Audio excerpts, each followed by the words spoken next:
Welcome to Shad's Guitar Show.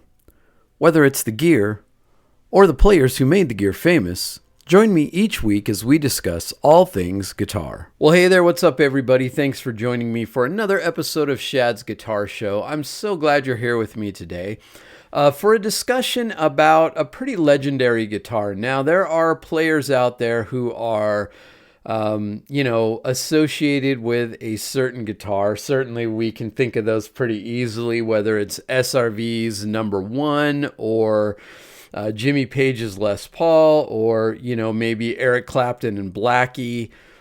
There's just some players out there that, kind of used one guitar and really made it famous. And the player we're going to talk about today and the guitar we're going to talk about today is much the same. It is the 1976 Norlin era gold top Les Paul that Mike Ness of Social Distortion fame has used for decades now.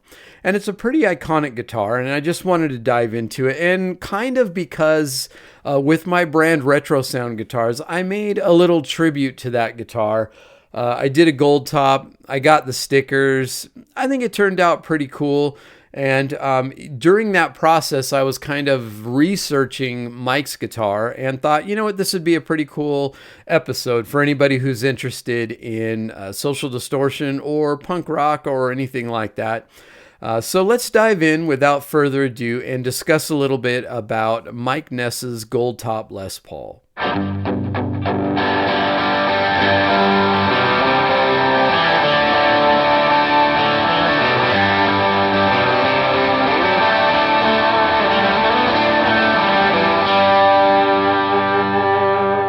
So anybody who's been around the punk rock scene or been interested in punk rock, since the 80s, definitely knows the band Social Distortion. They actually had some pretty big radio hits, and one of those bands that has sort of endured, and when you go to see them these days, if you go to see a Social Distortion show, you'll see kids that are, early teenage years all the way up to guys who are in their 60s because they're a band that's been around for a long time, and they've had a huge following and a devoted following for a long time. And I think that has a lot to do with Mike Ness, of course, the principal songwriter, and really the heart and soul of Social Distortion. And as time has gone on, they have now Johnny Wickersham, who is in the band, who's a fantastic guitar player in his own right and been in some amazing, formidable punk rock bands himself. And the 1-2 punch of Mike and Johnny in the band these days has just kind of elevated the songwriting and the playing and just everything to a new level. But ultimately, Mike Ness has written some amazing songs over the years, and he's done so using principally one main guitar that I think anybody who's a fan of him or the band will recognize instantly, and that is his 1976 Norlin era Gibson Les Paul Deluxe.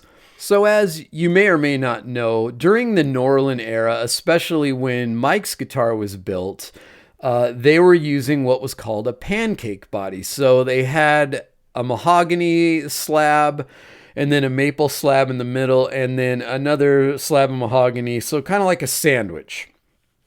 3-piece maple neck, and these guitars, they've gotten a lot of flack in the past. A lot of people have, kind of dogged on the Norlin era stuff, but as time goes on and it becomes more rare, it is kind of the last of the affordable, vintage era Gibson stuff that you can get.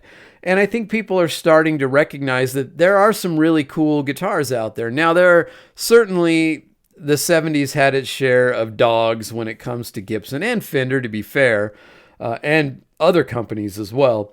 I think that there are a lot of great Norlin era guitars out there. If you can find one that's not too heavy and well made, they're really great guitars. And the use of the maple can give them a little bit brighter, more aggressive voice. And that's kind of cool. And they, if you search out the right one, it can be really rewarding. They are really cool guitars. So Mike started playing the gold top Les Paul, and he also has a Sunburst Deluxe that you can see from time to time in the late 80s. That was pretty much when he went to Les Pauls exclusively. And I would guess that he said in interviews that he had always originally thought that Les Pauls were way too heavy, but he was able to find a couple of good ones that weren't too bad, and that's when he made the switch. But I would guess that he chose the Norlin era ones because, affordability. Because in the late 80s, those guitars were really just 10-year-old Les Pauls, and you could pick them up pretty inexpensively, and that's probably why. And, obviously Mike has always had an affinity for vintage or retro kind of things. It's kind of his whole vibe. And I'm sure at the time, Social Distortion wasn't making huge money, so the idea of being able to get like a real burst Les Paul or something from the 50s probably wasn't an option for him at the time. And so it just made sense to, rather than buy a brand new guitar, get something that he could afford from the past. And that would have been the Norlin era Les Pauls that he started using.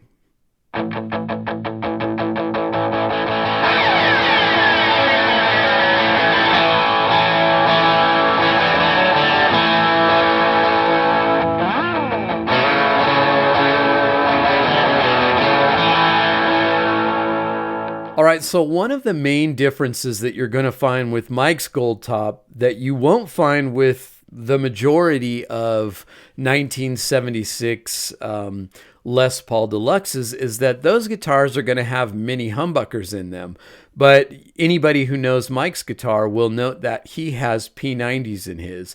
And the cool thing about this is P90 pickups will drop right into the route of a mini humbucker and vice versa. They are the same size route. So it's really easy to remove the mini humbuckers and put P90s in there. Well, the reason that Mike did this is because in the 90s, he actually toured with Neil Young, and he saw Neil Young's guitar tech take out a stock mini humbucker and put a P90 in.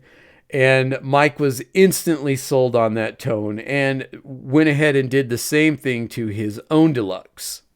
And certainly the P90 sound has been his sound ever since. And of course, in addition to the P90s that are in the guitar, the decals, the Orange County sticker and the Mr. Horsepower Woodpecker sticker that are on the top of the guitar instantly make it recognizable as his.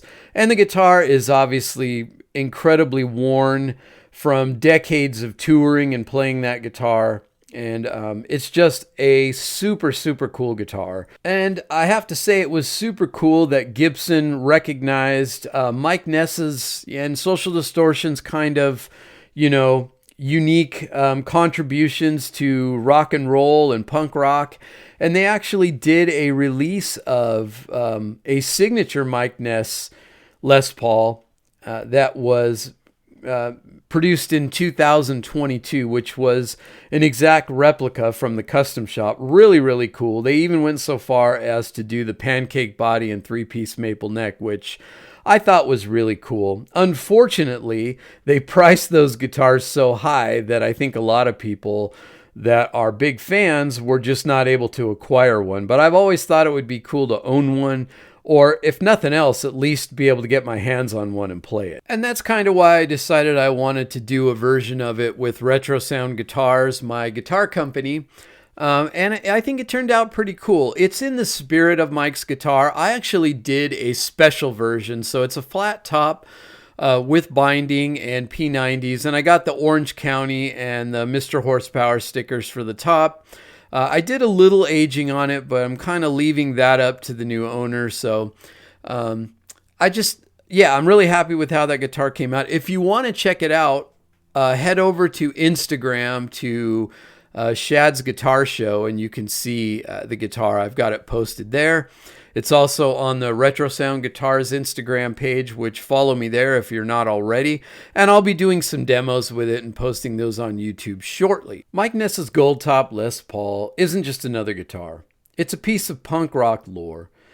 Its sound, history, and personality reflect the man who's played it night after night for going on 4 decades. And in an age where many of us change guitars almost as often as we change our socks, that's a pretty cool testament. And I think that has to do with Mike coming from an era where it wasn't about the gear, it was about making music and getting out there and playing it. And I have to say, I think it would be cool to get back to that. If you enjoyed this episode, please share it with a friend. Make sure you're following me on social media, YouTube. Please subscribe at Shad's Guitar Show, and on Instagram, Shad's Guitar Show. Make sure you're following me over there. Share the show with a friend. Give me a rating.